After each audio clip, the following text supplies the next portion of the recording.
मला असं वाटतं की आज सकाळी आंदोलक त्या ठिकाणी आलेले आहेत. श्री मनोज जरांगे पाटील हे उपोषणाला बसले आहेत. त्यांनी देखील सगळ्यांना आवाहन केलेलं आहे की आपल्याला नियमाने उपोषण करायचं आहे आणि सगळ्यांना सहकार्य करण्याचं आवाहन केलं आहे. शासनाची पण भूमिका सहकार्याचीच आहे.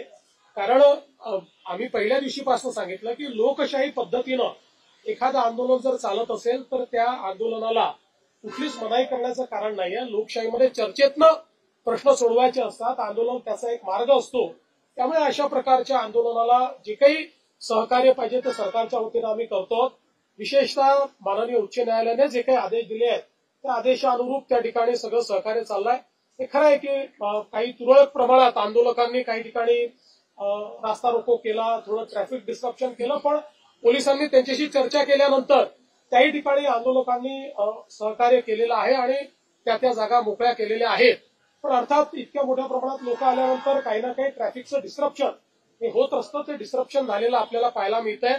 अर्थात या सगळ्या गोष्टींमध्ये एकाच गोष्टीची खबरदारी निश्चितपणे घ्यावी लागेल की काही लोकच जरा वेगळ्या पद्धतीनं वागतात आणि त्यांनी मग संपूर्ण आंदोलनाला गालबोट लागतं. तर अशा प्रकारे कोणी वागू नये याच्याकडे लक्ष द्यावं लागेल. आणि मला असं वाटतं की श्री मनोज जरांगे पाटील यांनीही तशाच प्रकारचं आवाहन केलेलं आहे की कोणीही अलोकतांत्रिक पद्धतीनं किंवा आडमुठेपणानं या ठिकाणी वागू नये. शेवटी मी देखील सगळ्या आंदोलकांना हेच आवाहन करणार आहे. कारण आज त्या ठिकाणी जे काही चाललेलं आहे ते माननीय उच्च न्यायालयाने दिलेल्या निर्देशानुसार प्रशासनाला काम करावं लागणार आहे. आता हे काही शासनाच्या निर्देशाने नाहीये, उच्च न्यायालयाच्या निर्देशाने प्रशासन काम करणार आहे. त्यामुळे प्रशासनावरही काही बंधनं त्या ठिकाणी जी काही उच्च न्यायालयाने टाकलेली आहेत ती त्यांना पाळावी लागतील. अर्थात त्या बंधनात राहून लोकशाही पद्धतीनं सगळं सहकार्य हे त्या ठिकाणी प्रशासनही करत आहे आणि सरकारचंही त्या संदर्भात कुठलंही वेगळं मत नाहीये.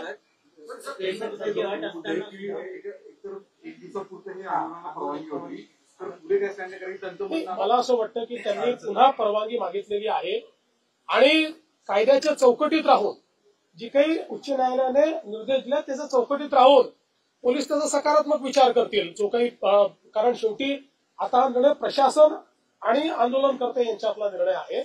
तर माननीय उच्च न्यायालयाने दिलेल्या निर्देशाच्या अनुरूप मला असं वाटतं की प्रशासन सकारात्मक त्या संदर्भातला विचार करेल आणि शेवटी या आंदोलनामध्ये ज्या काही त्यांच्या मागण्या आहेत त्या मागण्यांच्या संदर्भातही जो काही मार्ग काढता येईल तो काढण्याचा सरकारचा प्रयत्न आहे. आपल्याला माहितीये की आम्ही एक एम्पावर्ड कमिटी देखील तयार केलेली आहे. मंत्रिमंडळाची उपसमिती त्या ठिकाणी आहे.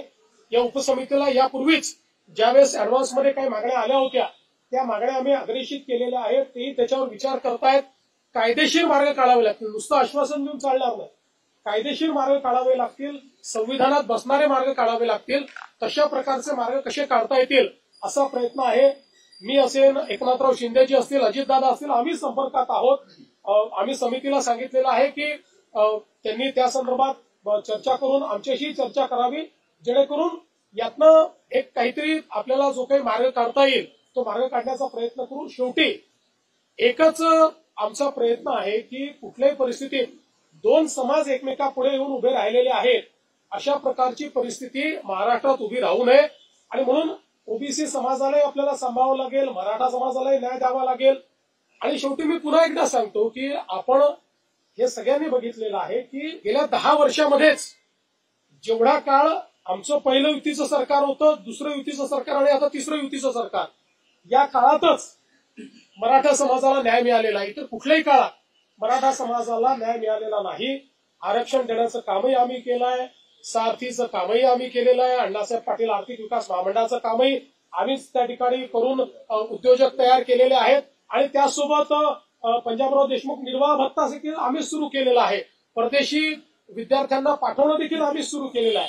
त्यामुळे या सगळ्या गोष्टी शिक्षणाच्या असतील किंवा वेगवेगळ्या असतील रोजगाराच्या, या सगळ्या आमच्या सरकारने त्या ठिकाणी केलेल्या आहेत. त्यामुळे मराठा समाजाबद्दल आम्ही सकारात्मकच आहोत. कुठल्याही प्रकारे मराठा समाजाच्या संदर्भात आमच्या मनात काही शंका नाहीये. या समाजाच्या पाठीशी आम्ही आहोत. पण त्याचवेळी काही लोक जाणीवपूर्वक हा प्रयत्न करतायत की हे कसं एस्केलेट झालं पाहिजे, कसे दोन समाज एकमेकासमोर आले पाहिजेत, कसं ओबीसी आणि मराठा असं भांडण लागलं पाहिजे. काही लोकांचे स्टेटमेंट सकाळी बघितले मी, त्यांचे प्रयत्न काय माझ्या लक्षात येतात, पण त्यांना मी सांगतो अशा प्रकारे आंदोलनावर पोळी भाजण्याचा प्रयत्न करू नका, तुमचं तोंड भाजेल, हे मला त्यांना सांगायचं आहे.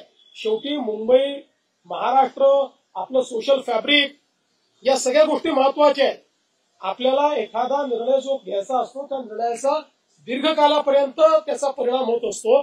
त्यामुळे अशा प्रकारचे निर्णय हे चर्चेतनं घ्यायचे असतात, सर्वसमावेशक घ्यायचे असतात. एकाला समोर करायचं, मग दुसऱ्याला नाराज करायचं, मग त्याला समोर आणायचं, अशा प्रकारचे प्यादे लढवणे, अशा प्रकारचे एकमेकासमोर लोक झुंजवणे, हे या सरकारचं धोरण नाही.